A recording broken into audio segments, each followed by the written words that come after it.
Во одличен ритм сме на 9.04 FM на 23 минути после 12. Продолжуваме со убава тема, зборуваме за хуманоста и креативните идеи, трудот за реализација на истите на луѓето со топли срца. Такво е и срцето на Кристина Арнаудова, музичар и хуманист, која што го реализира Проект Куќа. Целта на овој проект е да се обезбеди топол дом и хумани услови, да добијат пред се дечињата и воопшто семејствата на кои што тоа им е најпотребно. За деталите за овој проект ја вклучуваме во живо Кристина Арнаудова. Кристина, поздрав од студиото на Плей Радио. Ева можност и вие да ги поздравите слушателите на Плей Радио во Струга.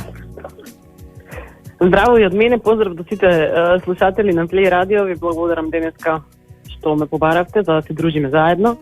Баш ми е драго. Така, ајде најпрво да позборуваме за самата идеја за реализација на ваквиот проект кој што е навистина потребен во нашата земја, како и околу тимот со кој што го реализирате истиот, затоа што вие сте познати освен по музичката уметност и по својата хуманост, затоа што цела во оваа приказна на помагање каде што е најпотребно всушност започна со вашето здружение Проект Среќа, па сега дојдовте до изградба која што ги топли срцата. Да. Значи, проектот започна со името Топол дом за сите во 2019 година, во декември, и беше замислен како новогодишен проект.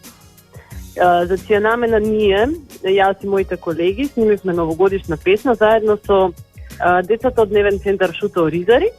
Отворивме хуманитарни броеви и идејата беше да таа песна се емитува на сите телевизии, радиостаници и броевите да се емитуваат и на тој начин да собереме средства за реновирање на 10 домови каде што живеат деца во тешки услови.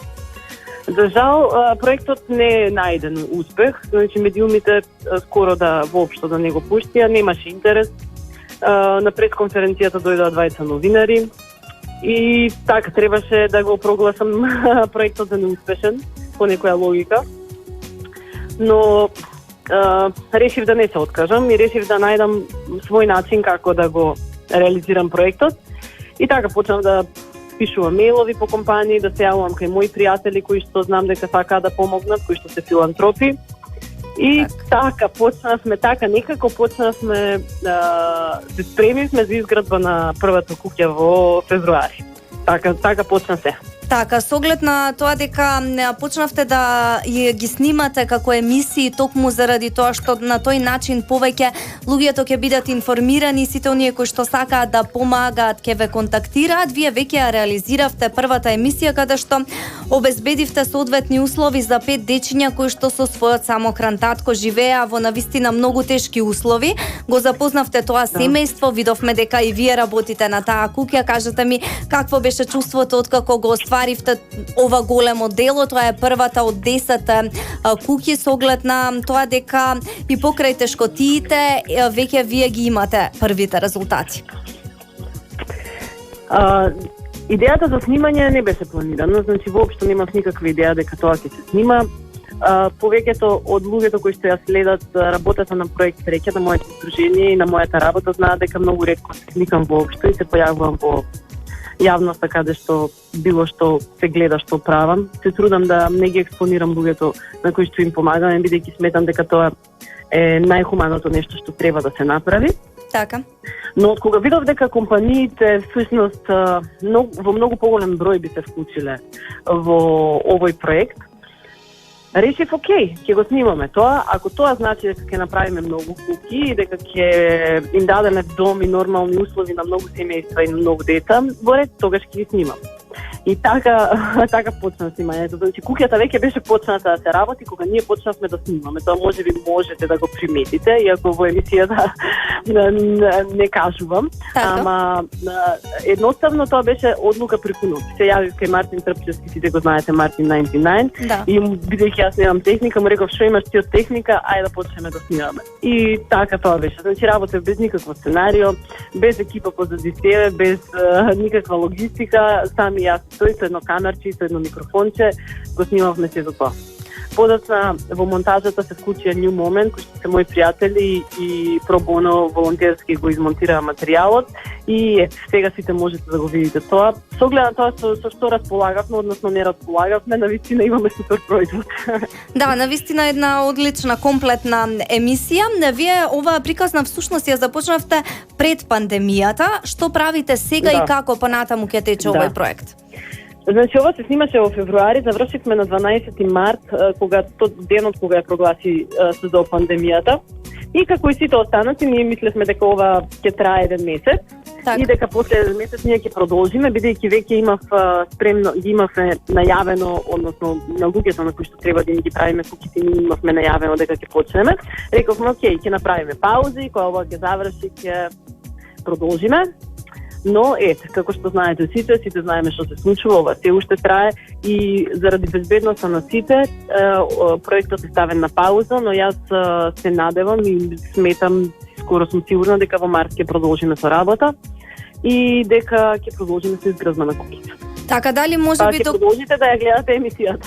Така, со задоволство. Кажете ми дали може би доколку со оглед на тоа дека токму поради информираност на луѓето и да се вклучат компании ќе се снимаат и следните емисии, дали доколку има доволен број на луѓе кои што сакаат да помогнат, размислувате да се прошири овој проект на ниво на цела Македонија? Да, на ниво на цела Македонија е проектот. Значи секоја куќа е во различен град во Македонија. Јас намерно го работам тоа, значи Македонија не е само Скопје. Так. Во Скопје всушност можеби е потребно и најмалку помош, реално ако зборуваме. Значи има места, села, рурални средини и градови каде што до луѓето не допира никаква помош и затоа проект Реќа се труди најмногу да им помогне всушност на тие луѓе. Значи секоја следната куќа која што ќе ја правиме, која што ми е во плане во Богданци, следната е потоа е во Струмица, имаме куќа во Бистренци, тоа е село, во Кавадарци, во Прилеп, значи секаде низ Македонија ќе работиме. Така, тоа е навистина одлична иницијатива. Кажавте на самиот почеток дека на почетокот немаше некој голем интерес ниту од медиумите, а требаше време да се вклучат и компании кои што би помогнале со оглед на тоа дека од 2019 година се бавите со оваа работа. Можете ли да кажете дека има во Македонија доволно хумани поединци? Значи, проект Среќа постои 5 години, 2015 година е регистрирана и имаме регистрирано над 1200 деца од цела Македонија со кои што константно работиме. Може би знаете, може би не, ние го имаме првото училиште за музика и бесплатно училиште за музика и уметности, каде што децата учат бесплатно клавир и гитара. Така. Тоа се вика гитари, дирки и свирки. Имаме бесплатно училиште за драмски уметности и своја драмска група, каде што децата од социјален ризик се актери, глумат и тоа го прават на голема сцена. Поделивме над 100 компјутери само во ова пандемска криза. Над 1000 пакети со храна поделивме, значи работиме на огромни проекти, на многу. Дали се луѓето хумани. Значи хуманоста и филантропијата во Македонија не се нешто кое што наследува во крвто. Значи ние никогаш од родителите, почнувам од сите што ги знаме од себе си, не сме биле учени дека треба да донираме, например, за разлика од некои други земји кои што се воспитувани во тој дух. Но тоа не значи дека не може да го смениме тоа. Значи луѓето има многу добри луѓе кои што помагаат. Ние без тие луѓе ние не може да функционираме. Значи ние работиме буквално со поддршка на добрите луѓе, на неколку добри компании. И тоа е тоа. Значи немаме огромна поддршка од некакви интернационални институции, владини и така натаму. Така, но најважно е она што го испраќате како порака дека сите сплотени заедно можеме да постигнеме многу. Така.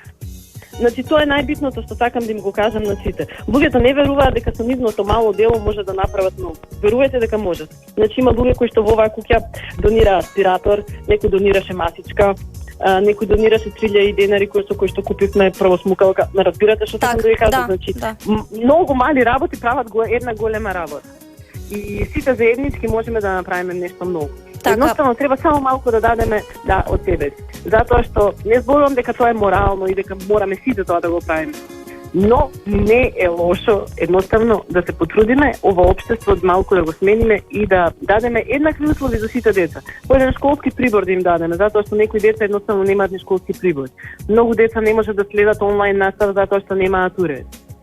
Така, Секој од нас ако даде малку може да направиме многу. Така, ние и како медиум еве токму како повод во овој разговор ги повикуваме сите оние поединци компании од Струга кои што сакаат да бидат дел, односно да помогнат во овој проект, да ве контактираат токму вас. Апсолутно, да. Сосема за крај кажете ми дали планирате нешто можеби ново на музички план со оглед на тоа дека ја следам домашната сцена долги години затоа што тоа го работам како новинар исто така долги години, па можам слободно да заклучам дека вие сте од она гарда на македонската музичка сцена кога пееа само тие што навистина знаат да пеат. Денеска навистина не е тоа така, кажете ми колку вие сега македонската музичка сцена привлечна, колку знаат луѓето да го почитуваат вистинскиот талент, посветената работа и оние луѓе кои што се професионалци во сето тоа. Јас мислам дека моментално има многу добри македонски пеачи, нови македонски пеачи. Така. Многу добри вокали има. Единствено што нема е простор на медиумите. Значи медиумите, особено зборувам за телевизиските медиуми, последната деценија тој тип на емисии почнаа да ги увезуваат, почнаа да слушаме само српска музика и тоа има многу голем удар врз се што е македонско. Значи вие не можете да го заштитите македонскиот идентитет и јазик ако при тоа цело време емитувате странска програма. Јас сметам дека има прекрасни вокали кои што немаат простор на медиумите и апелирам тоа да се направи. Така не, сакам да кажам, зборувам за еден драж кога и фестивалите беа нешто сосема друго. Беше едно сосема друго тоа време. Се смени, да. Да, тоа се смени, очигледно дека тоа се смени. Интересот воопшто е скроз намален за такви манифестации. Не знам што да ви кажам. Тоа е исто како да кажете кога зборувавме, не знам, имаше долго време кога не верувавме дека Македонија може да направи добар филм, а на крајот завршивме со Оскар. Или кога нема добра серија, потоа гледавме одлични македонски серии. Так. Значи требало само да се направи, да се даде простор. Имам македонска многу добра музика, има многу добри пеачи, ама нема простор каде тоа да се емитува, кој да ги слуша. Мене ми е многу жал за младите кои што ги гледам дека стварно работат на одлични спотови, а единствен медиум им е YouTube. Да, и сега почна исто така талентирани музичари да дојдат до ситуација да снимат кавери за да покажат дека знаат да пеат. Така е, да. Ете тоа. Така, кажете ми да целта на прашањето беше дали можеби вие ќе промовирате нешто следно музички. Ја веќе неколку години од кога почнав да работам активно со проект Среќа, тоа некако си дојде спонтано и времето за работа на музика го снема. Значи, бидејќи моето работно време е во проект Среќа, а јас имам и семејство и два сина, две деца на кои што им требам. Решив малку да се повлечам од сето тоа, бидејќи и, како што ви кажав, и простор за музика сосема се намали, и простор за настапи.